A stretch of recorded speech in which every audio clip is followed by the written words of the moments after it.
Well, welcome in everyone to Betting Weekly Live, the start of a new betting week. It's Monday, the 16th of June. You're with Steve Wyss, and I'm delighted to have Will White alongside me. It seems like it's been a while, Will.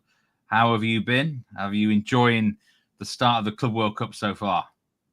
Good day to you, mate, and good day to everyone out there. Enjoyed a couple of weeks off, actually, and finally got back into the grind a few days ago. Finally managed to distinguish between Auckland City and Auckland United. I've done my research. I'm back in grind mode and ready to go watch the games from the past couple of days. Pretty excited, to be honest with you. I think it's definitely more culmination of the season, a lot of money at stake kind of vibes than pre-season kickabout friendlies for me anyway. Yeah, it's been an interesting start. 2-0 already. The 10-0 from Bayern, which looking back, the handicap was nowhere near enough. I gave out on Instagram the -2 Asian at half time. It's one of the easiest winners I've ever had for a long time in soccer. Noah Goodman is. I'm glad he took over 9.5 goals in that game. I think if he took over anything there, whatever he wanted to do, corners, first half, the lot.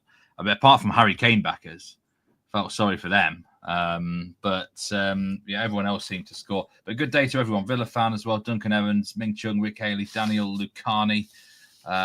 Welcome in and put down your best bets today. We're going to be covering all 3 matches from the Club World Cup and a little bit of bonus action in the Gold Cup as well for those who are following it. It was an interesting weekend of sporting action. Just some notable winners here. $61,000 on the Oilers money line at -122 against the Panthers. That was unfortunately a loser. But 43 grand on the Diamondbacks money line against the Padres. That was a winner. JJ Spawn in the US Open, 100-1. That's got to be the biggest price major winner in the golf for quite some time.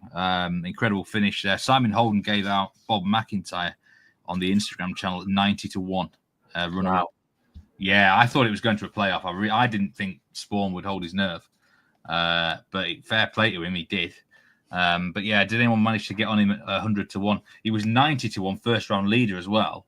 I do happen to know that our producer, John behind the scenes, was on that bet, first round leader, JJ Spawn. So congrats to John. Real Brandon King, good to see you as well. And a house special, which I'll mention it now because I forgot one of the house specials last week. Cole Palmer to score in each half. Chelsea against LAFC. That is the first match we will talk about. But let's have a look at the outright betting market for the FIFA Club World Cup first. PSG are the favourites at +325. Real Madrid +450. Man City 5-1. And you got Bayern at +650. Chelsea are the 5th favourites at 12-1. I mean, how do you actually rate some of these teams, Will? Because I guess for the European sides, you're pretty well set. I know you follow North American soccer quite well, and I guess that South American is more easier to get a gauge into. But it's more sort of these Asian teams, the African teams, the poorer teams, because the gulf is so big, isn't it? Is it more challenging than normal for you or not? Of course, yeah. Of course, it's more challenging. It's kind of a jigsaw puzzle where I kind of have got 2 separate processes. One is to look at the ratings of teams versus their contemporaries from the same continent, right? So because we bet on Champions League, Europa League, etc. already, you kind of have that process set up for the European teams. For the South American teams, you've got Brazilian Serie A and Argentine League, and then Copa Libertadores and Sudamericana. So you can kind of use that to get ratings in for the South American teams. Likewise, North American, you've got the MLS. You've also got the Nations League tournament where the Mexican teams play against the MLS teams. And then you get to the slightly more difficult, well, a lot more difficult, frankly, and especially in the case of Auckland City, whereas you kind of have to go a bit more down the rabbit hole. And what I like to do is look at previous World Club Cup tournaments and kind of see how those teams, or at least teams from those federations, got priced up against the bigger European teams, against the South American teams, against the North American teams. And you'll see, you'll get pretty quickly an idea of just, well, in the case of Auckland City, how bad they are, when they're going off +2.5 against the likes of like Al Ahly, for example. And that pretty quickly gives you an idea that, well, in my case, this isn't Auckland United, it's Auckland City. But yeah, it's a jigsaw puzzle, and it's certainly more challenging. If you had to have a bet in the outright market, I'm sure you've had a couple. Where would your money be down? PSG. I mean, someone's put in the comments here. Byron says PSG at +325 is stealing money. They want to win it, and nobody else is close right now. I mean, I got on them at halftime in the Champions League final at 8-1 for this, so I'm feeling pretty good about myself, Will. But right now, would +325 be a bet? There was a few. Lewis Jones really liked Man City on Friday. Thinks the draw is excellent for them, and I do agree. It's hard to see beyond them not making the semi-finals. But is there anyone in the outright that could be a bit of value here? Like, I don't like to after time, but I also backed PSG at +800 during that Champions League final, and really, like, we are after timing, right? We've got to kind of admit to that. But there is a lesson that, we could teach bettors, which is in these outright markets, in these futures markets, often, you kind of talk yourself out of tying money up and stuff because you want to use it on stuff that's more current, events that are going on, the day's football, the day's soccer, for example. But that's where you get the value in these futures markets. As far as I'm concerned, we're never going to see a price like that PSG +800, that kind of edge in this futures market for the whole duration of the tournament now. So we've got to analyze it where we stand at this point in time. The +325, obviously their odds have more than halved, right? From that +800 to +325. But, mainly through a process of elimination, I still think there's some value in that +325. I mean, for a number of reasons. First of all, they are by far the most cohesive of the teams at the top of the market. They've got a clear philosophy on how they want to play. They're extremely well drilled. I think they're very highly motivated personally. They just look like they are in beast mode. And the vibes coming out of the camp are that they really want this. And then if you look at the other teams at the top of the market, Real Madrid could not touch them with a barge pole. They are very much in transition. Xabi Alonso is likely going to take some time to get his ideas across. He's a completely different coach to Ancelotti. He has very strong strategical setup, and it's going to take some time, I think, for Real Madrid to adapt to that. Man City are also in transition, a different type of transition, trying to bed in a lot of new players. Feels more like to me that both Real Madrid and Man City are more in kind of like pre-season mode. And PSG are kind of at the culmination, the end of their season. They're looking to cap their season off with winning a second huge trophy on the international stage.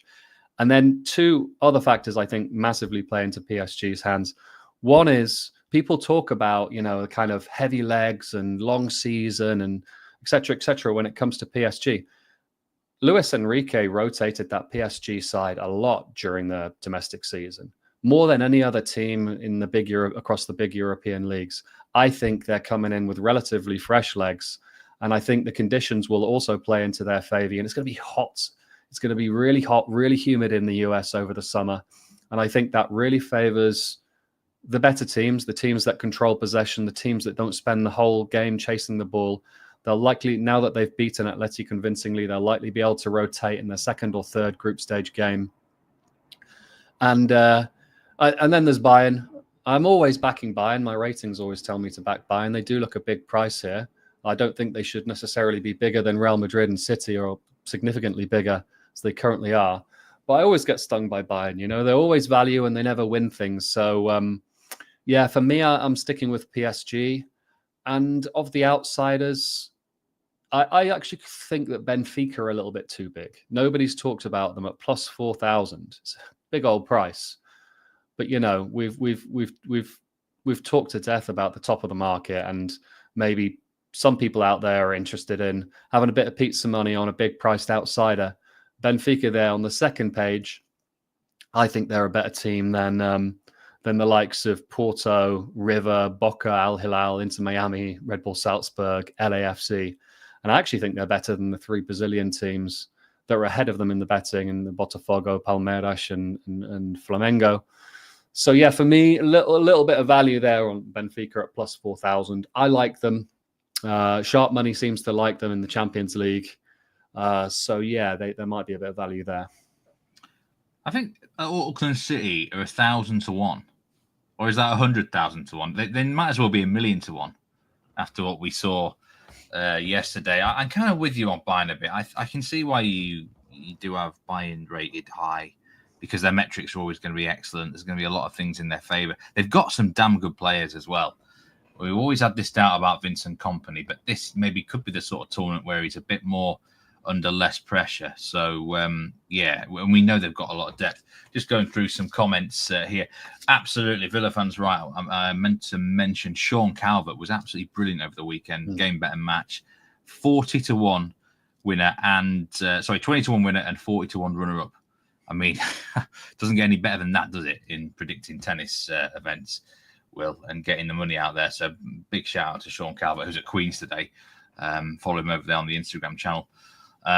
G. Davis says Inter Miami's group is horrible. That was a really interesting 0-0. There should have been goals in it. And Duncan Evans, he's right, as totally what you said in terms of throughout the regular season. They have been resting, rotating. They have. This is where the French league being 34 games now really helps PSG. And the manager, I mean, Luis Enrique, I think he leads by example. He's a great physical specimen. Anyone just looking at the images of him at this tournament, I think the players will want to work for him. They want to get in shape. He'd get me in shape, I reckon.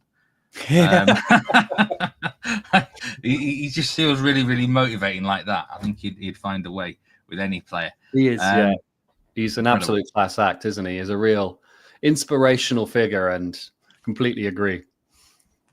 Okay, let's have a look at the games today then. Chelsea against LAFC. This is from the Mercedes-Benz Arena in Atlanta. Great stadium, this one. Got an incredible roof.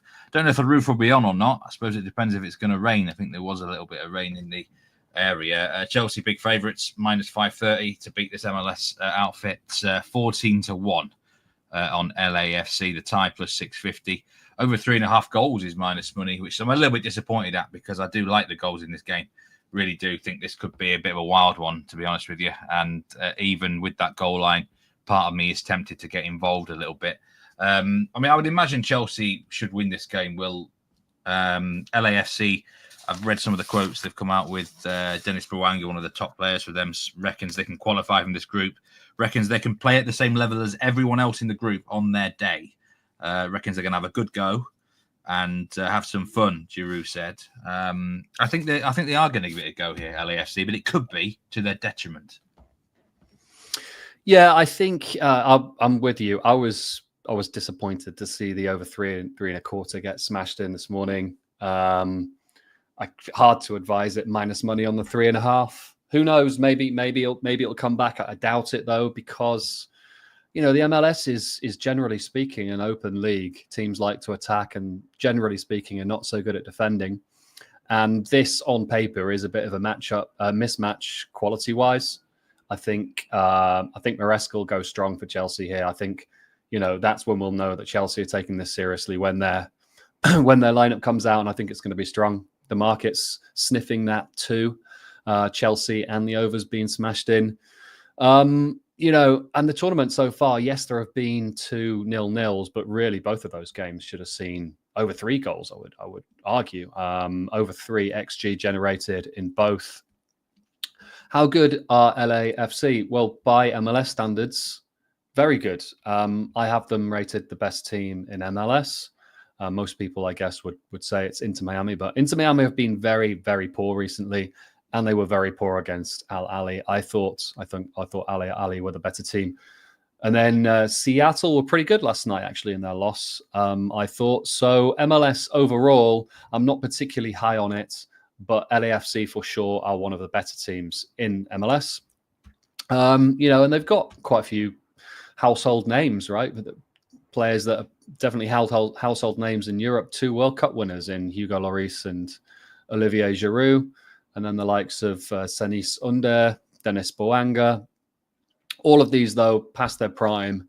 And arguably, it's the young talents of the likes of David Martinez and Nathan Ordath that pose the most threat for this LAFC team now. So, we talked about how we've both missed the boat on the overs. It's really hard to give that out now at the 3.5 line. Maybe 5-10 minutes into the match, you'll be able to get over 3, let's say -110. That would be interesting. But I've gone into the player props market to try and compensate for missing the boat on the overs. And I think there are 3 Chelsea players to have a shot on target, at least one, that have been mispriced. And they are Enzo Fernandez at +110, which really doesn't make any sense to me, other than I don't think he'll start. I think Maresca will go strong, but I think he's probably the most likely to miss out, given he played. I think he started both Argentina games in the recent World Cup qualifiers. Pedro Neto -113, maybe won't start either. It's a bit of a guessing game. And then Tyreek George at -103. So you've got 3 players around even money who I think definitely should be odds on to have at least a shot on target should they start. And then it's, as we talk about frequently on this show, it's stake refunded if they don't. So it's a bit of a free roll in that respect. And then if you compare those guys with the likes of Cole Palmer, -500 to have a shot on target, Noni Madueke, -215, and Nicholas Jackson, -360, Liam Delap, -315. I mean, those guys are far away from even money, and I've just picked out 3 there that are around even money and look interesting. And then if you do fancy having a bet on an LAFC player to register a shot on target, I think your best bet is David Martinez at +123. It's not for me because I don't think LAFC will have that much possession or that many chances, but it does average 1.33 per 90 in the MLS. A caveat to those prop bets, Steve, is that the danger with prop bets in this tournament is that it's highly likely both teams will make their full 5 substitutions. And so really, you are running the risk of your player playing limited minutes if they do start. And that obviously that reduces your chance of copying a bet. But I'd say that's more relevant for the attacking players. And so if we're talking shots on target market, we're generally going to be talking about those attacking players. Just something to be mindful of. Yeah, I mean, the over 3.25 Asian goal line is at -130. And I think that is a better bet than the over 3.5. I mean, just looking at LAFC's goals, I mean, 9 of the last 10 games have gone over 2.5 goals. 7 of those have gone over 3.5. Okay, that's MLS, and they're now an underdog. But I do think they will kind of live up to what they've been saying pre-game, that they will give it a go. So, I think that's a bet, actually, for me, over 3.25 line. Not the 3.5, but at -130. You mentioned some really good player props there. I wondered your thoughts on Olivier Giroud for a shot on target at -112. What do you think about that? I'd say the chance of Giroud starting is quite low. That's the thing about this LAFC team is, yes, on paper, they've got these kind of household names that are way past their best, like Giroud. But they've got quite a bit of young talent. David Martinez, he started last game for Venezuela, so he's a full international now. He's only 19, I think. And Nathan Ordaz also is likely to start. So I don't think Giroud will start. I don't think Senizunda will start. Boanga will. So I think, yeah, at least you get stake refunded though, right? So if you're taking that -110, if he does start, it's probably a decent bet. But he's unlikely to. Yeah, I mean, there's quite a few in chat liking both teams to score here. BB Sports says Chelsea win both halves at -106. SW is asking me about the corners. I do actually think the corners will rack up in this tournament. This could be maybe a match. I mean, he's asking about LAFC corners over 3.5. I'd probably go over just if I had to pick there. Hayes going Madueke over 1.5 shots on target. You mentioned George, and I looked at him actually. A lot of projected lineups do have him in the side, and he's the sort of fella who will want to make an impression if he can in this particular fixture. But in terms of the over-under market, only 67% of the money's on the over, which is not a large amount. Moneyline tickets, 90% of the money is on Chelsea. Absolutely no surprise about that. We've got a handicap here at -1.75, Will, on the Asian line. I mean, that is something they should be That's minus 137 as well. It's knocking on the door of -2 at -1. Yeah, it is too. That's quite, I mean, that's fair. I'm not going to argue too much against it. Seems a lot though. Chelsea did have a knack in, and I'm not 100% sure they'll win this group because they're just known for their flat spots at times. Get the job done sometimes. They can be a bit sloppy. Wouldn't surprise me if they went, say, 3-0 up here and then they did concede a late goal. They're that sort of team that can get really sloppy. But would you be touching the handicap or not? I don't know. I prefer the overs. It's a similar thing, right? Like you describe. Yeah, the problem you've got with the handicap is, like you say, like I don't trust Chelsea at the back, even if they go full strength. I don't trust any of their defenders. But you know, they've got a huge squad, and a lot of these guys are going to be fighting for their place in the starting 11 next season. And so, you know, I can see them scoring a lot of goals. That's an obvious thing to say. Their over underline for Chelsea is 2.5. So, you know, it's not, that's pretty much stating the obvious. But to answer your question, I don't fancy their defense. And so I'd rather be on the over 3.25 goals than I would Chelsea -2. Byron asks what's changed for Chelsea. Well, they've actually got additions. Liam Delap is available to play. They've signed him. And Andre Santos, watch out for him. He had a brilliant season in France. I think he won Young Player of the Season in Liga. He's actually +110 for a shot on target. I don't think he'll start. But watch out for him. He's an exceptionally good young player. Some people going on about the goalkeeper saves here. Foxy does make a good point. Oblak made 6 saves yesterday. And the Auckland goalkeeper, shout out to the Auckland keeper, by the way. I thought he was quite good. Did make 7 saves by exceeding 10. Mate, I was on the believe it or not, I'm embarrassed admitting this, but at halftime I got on a proper uncomfortable bet under 9.5 goals. No. I did. And it was looking really good after like 65 minutes, still 6-0. So I had 4 goals in the locker. And then Tracy, I mean, he'd been a hero for the first half of the second half for me, but then, he kind of let himself slip a bit. And so, I had a bit of chat with Dan. Have you ever backed under 9.5 goals before? But you can remember. I think that was the first time. Maybe last as well. Really uncomfortable. Anyway, Auckland City keep coming in the conversation. I'm going to attack the corners against them the next 2 games a lot, as well as let's see what the handicap lines come. But anyway, these 2 teams are going to be able to get stuck into Auckland City at some point. Boca Juniors against Benfica. I actually hope this is a tie, because if it ends a tie, both are going to want to absolutely smash Auckland for goal difference. If anyone who wins this game is in a very, very good position to qualify from the group. Benfica are the favourites, -167. Boca Juniors +480, and the tie is at +300. The match is being played at Hard Rock Stadium in Miami. Pretty hot conditions, bordering 90 Fahrenheit, 32 degrees Celsius. Immediately, based on that, and having seen quite a lot of Dolphins games there, under goals springs to mind. I think there'll be a few water breaks and things like that.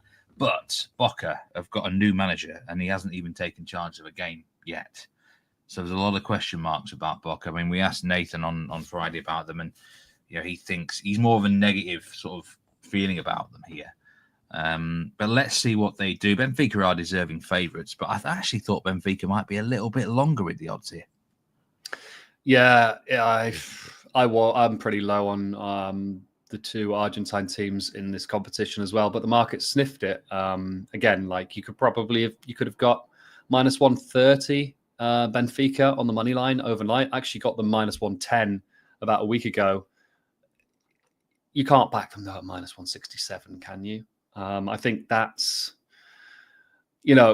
I am low on Boca. They're an aging squad. The likes of Edison Cavani, 38. He's out for this one, I think. Ander Herrera, 36. Marcos Rocco, 35. Rodrigo Battaglia, 34. Marquesin, the goalkeeper, 37. I mean, that's half of their starting 11 that's 34 and over. So I've got highlighted the conditions, like you mentioned, hot and humid in Miami.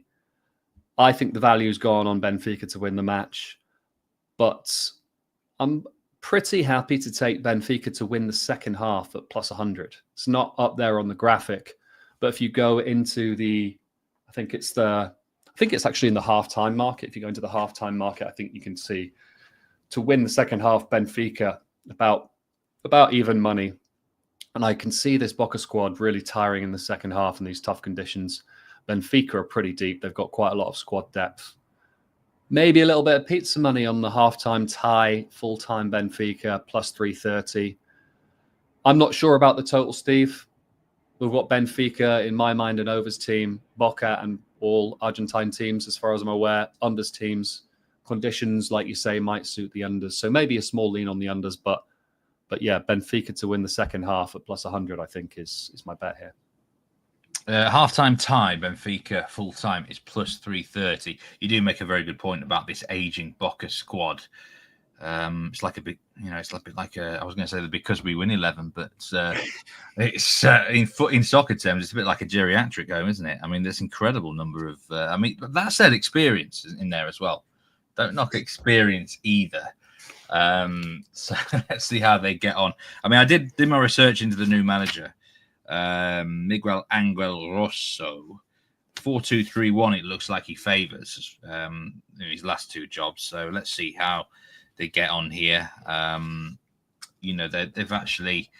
I mean, apparently they've had a disappointing season. I think getting knocked out of the Libertadores and stuff like that. But domestically, they seem to be okay in the opening stage of the season. 10-3-3 record, and then it all seemed to go wrong. Bruno Lage, is it Lage or Lage? How do you pronounce him? The Benfica manager. I think it's Lage, but that's like yeah. Yeah, he's gone well there. They didn't win the league, but Sporting were well clear at one point. They did well to only lose 2 points to them. That feels right, maybe 1-0 Benfica second half.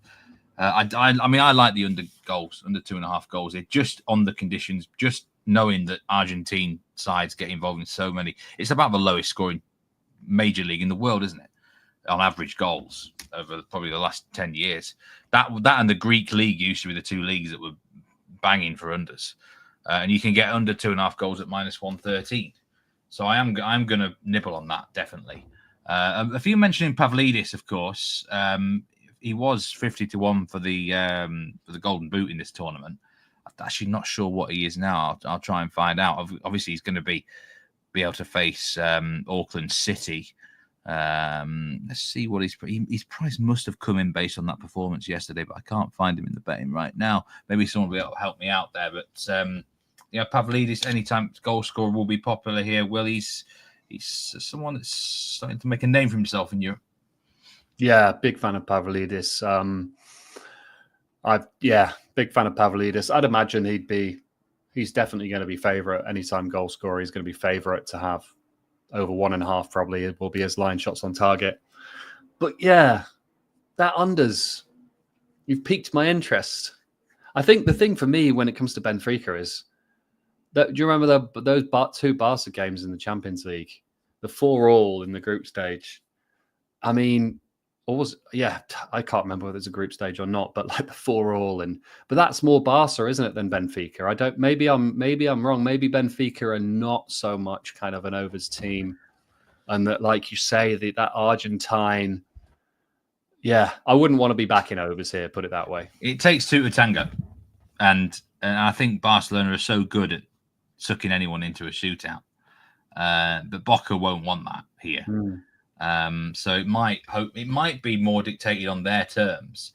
Pavlidis, actually, he's been halved. His odds up. He's not played a game yet, and his odds have halved to 25-1. After just sheerly based on he's going to be facing Auckland City. Imagine if he was rested for that game. I'd say there's a decent chance he is rested for that game. What I did notice yesterday with Auckland, though, Harry Kane hardly had a chance. Like the actual, he did a job on the striker. All the chances were falling to the wide men. There was so much space in behind. So these wide men for Benfica may well feast. Boglu, Di Maria. Yeah. Well, Di Maria was going to be his last games for Benfica, of course, and he moves to I think it's Rosario later this summer.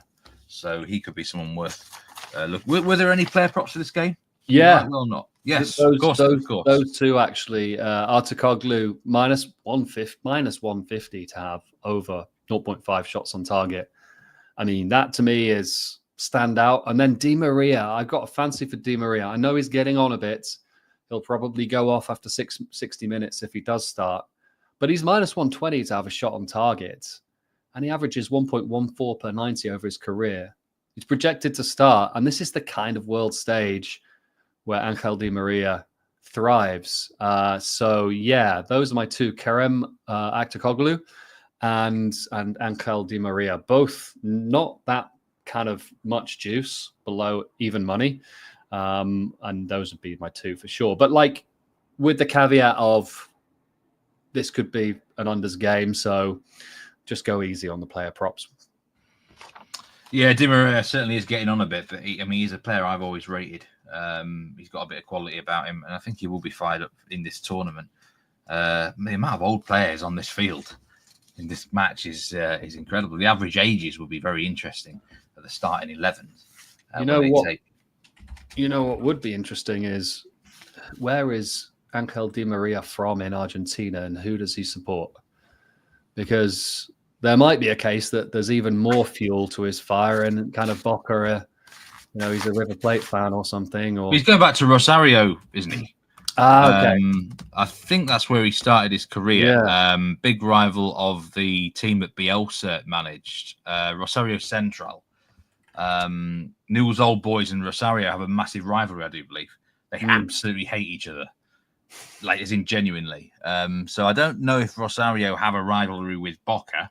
I mean, most of them do have rivalries with them, all sorts down there, don't they? But they are Argentinian. I mean, they do tend to have beef with pretty much everyone. Sorry for any Argentines in the chat, but yeah, okay. So maybe not that ferocious a kind of. He will want to make a mark on them. He will want to make a mark on them because I feel like there's a little bit of extra juice with Di Maria here. Efri Briovski. Now, Efri's really strongly in the camp of non-European for this tournament. Well, I'll give him that credit there. He's sticking to his guns. He's liking Boca draw no bet. Boca draw no bet and under 2 goals. Benfica finished the season poorly, so he says Boca draw no bet again. Don't worry, Efri, we've got that picked down. And Benfica team total under 1.5 goals at plus 110 as well. I don't mind that, actually. I think 1-0 to Benfica, where it could be the most likely scoreline in this game. Steve from Lynn, good to see you. Nish as well has been putting plenty of his bets in chat. Okay. Let's talk about some splits for the game. 89% of the money is on Benfica, with 88% of the tickets here on Bet Rivers, and the over-under market, 82% of the money is on the over. That's pretty standard for most soccer games. Now, on to the big game of the day. Flamengo against Esperance Tunis. Brazilian outfit here who are going very, very well in their own domestic league. Against African outfit from Tunisia. I mean, to be fair, Al Ahly did play quite well in the opening game against Inter Miami. They should have won. I think it was a credit to the African continent. But I've always said this, that for me, the Egyptian league is by far the best league in Africa. So we can't really compare Tunisian league to African league too much. One thing I do know, whenever I watch Tunisia in the World Cup or World Cup qualifying or African Nations Cup, you know exactly how they're going to play. It's always the same. Defensive, park the bus, try and score from a set piece, park as many buses as you possibly can, and I'm not expecting anything different from one of their domestic sides. So it's going to be Flamengo having to break them down. They're minus 275 to win. I think they will win, but this feels like the sort of game which would be like maybe 1-0, 2-0 territory to me. How do you see it, Will? Well, I have actually attempted to measure the difference in quality between Al Ahly and Esperance Tunis, and I make it somewhere between 1.25 of a goal. So what does that translate to? Well, like you say, Al Ahly were pretty impressive against Inter Miami, although personally I think that was more about a lack of quality on Miami's side Certainly not necessarily individual quality, but they're just not very good at the moment. But I do have a feeling that particularly the North African teams are being slightly underrated in this tournament. And we're presented here with a spot where Esperance Tunis are plus 1.5 goals on the main Asian handicap line. And the tie is plus 400. And those will be my two bets. I like Esperance Tunis plus 1.5 goals. If you can get it at minus 110, it should be drifting now. There's another interesting kind of dynamic here is there was a lot of early money for Esperance Tunis overnight, and they moved from that 1.5 line to 1.25. But about an hour before we came live on air, there was a lot of money came in Flamengo, and it should be moving back onto that 1.5 line imminently. So I do like that Esperance Tunis, and I think what I want to say about watching these flows of money and how can you identify when something is sharp and when something is not sharp.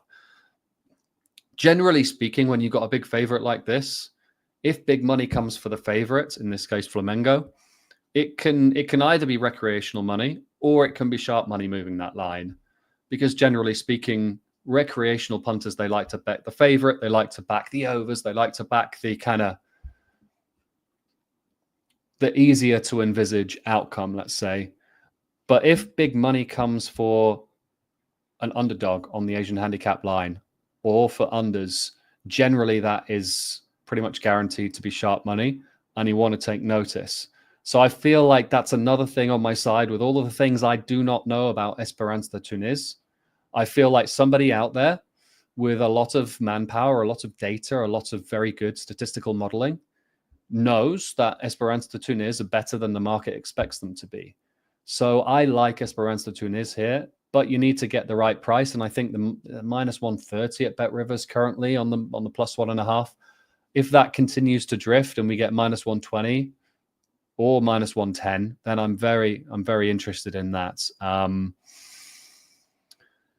Yeah, and then when it comes to the win draw win, I think plus 400 on the tie is way too big. I think Esperance Tunis, we've already, Steve's broken down what their approach is likely to be, and if you said to them they could come in here and grind out a 0-0, they'd absolutely bite your arm off, I think. So they're no mugs as well. Like if you look at their squads, Youssef Balali, for example, probably their best known player, Algerian international, Brazilian winger Jan Sass, and then Tunisian national team centre back Yassine Maria.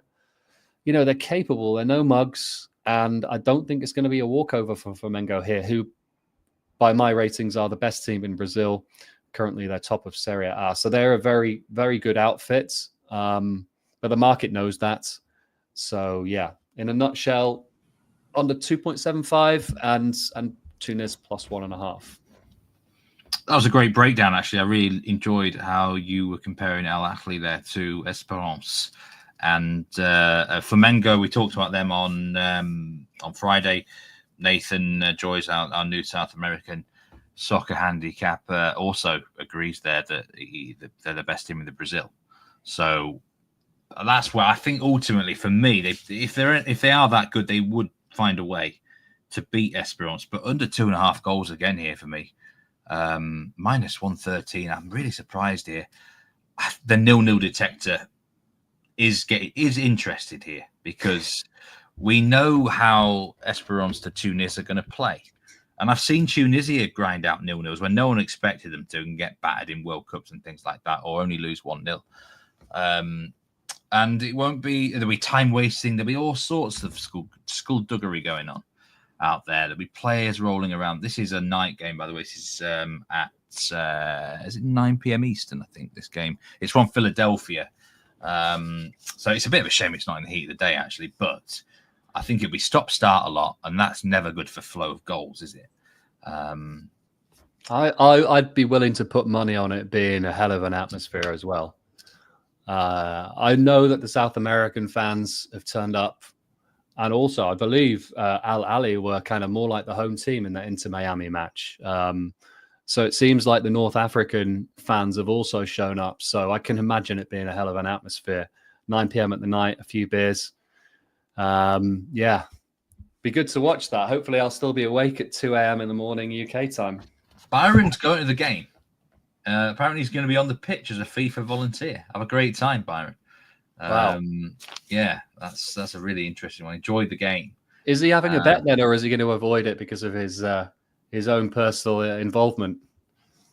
Yeah, Byron, put down your actual best bet. He's put down there. It has to be an under. Okay. So he's not expecting that many. There's Esperance fans all over the city this morning. You may well be right there, Will, about the Tunis team will be well backed here, and it's just going to be an awkward one for Flamengo. A lot of sort of casual fans or whatever, the media will expect them to win easily. Yeah, this is not an absolute walk in the park. If it was me, I would, if I was doing a correct score, I probably would say 1-0 to the Brazilians. But like I say, I think that 0-0 detector is interested. What about player props for the game? There's one player that keeps coming up everywhere here. He's been in great form for Flamengo, Georgian de Arrascaeta, I probably butchered his name, the Uruguayan international. He's been in superb form. He's plus 120 to score any time, but I'm always a little bit more reluctant to back goal scorers in the game, but I think could be under, Will. Nigel does first goal scorer in this instance. It's sometimes worth looking at if you think there's not that many goals. Any player props in the game that you like? I actually haven't looked at the player props, mainly because I fancy the underdog and the unders. So I kind of generally tend to avoid them in those scenarios. Just having a quick look now. Arrascaeta, is he a playmaker, kind of a winger type playmaker? Or... Yeah, he's like a wide playmaker, but he does a bit of everything. Yeah. There aren't many players like that now in the game in Europe. Yeah. Maybe, I don't know. Maybe, I don't know. I'm just have a quick look through his prices to see if I can see. Well, he's plus 120 to score any time. Night Fox Spy, good to see you in chat. And well done to Sunderland. Are you gonna stay up in the Premier League? That is the next question. Night Fox Spy. We'll talk about that in a month or so's time. And yes, we have talked about that Benfica game. Thanks, Troy. I can tell you now, there is 98% of the money is on Flamengo on the money line. No surprise there. Over under market line. 73% of that money is on the over. That house special, which I'll repeat from earlier, it's in the Chelsea game. Cole Palmer to score in both halves, plus 550 for those who are interested in Cole Palmer today. But yeah, any final thoughts on this Flamengo game, Will? Not really. I think I'm just talking myself into liking this Esperance Tunis plus 1.5 more and more the more I think about it and seeing the comments. Of the fans showing up and Nish there agreeing that they're formidable. Yeah, I'm hoping for one of these Tunisian 0-0 jobs, really, I guess. Do you know, just thinking about the pattern of play likely in the game, and they'll be under quite a bit of pressure. The Flamengo corners may well be worth looking at here. You can actually get over 6.5 corners for Flamengo plus 114. The corner handicap is, I'm just looking now, you'd have to get them minus 3.5 at plus 104. That's probably likely if the pattern of play goes as we expect in the game. That just one suddenly came to me there. Flamengo to win by exactly 1 goal. If they're going to win, I would say it's quite likely. Yeah, I would. So that could be an angle for you to look at there. Just before we go, we've got Gold Cup action as well going on in North America right now. We've got Jamaica against Guatemala later on.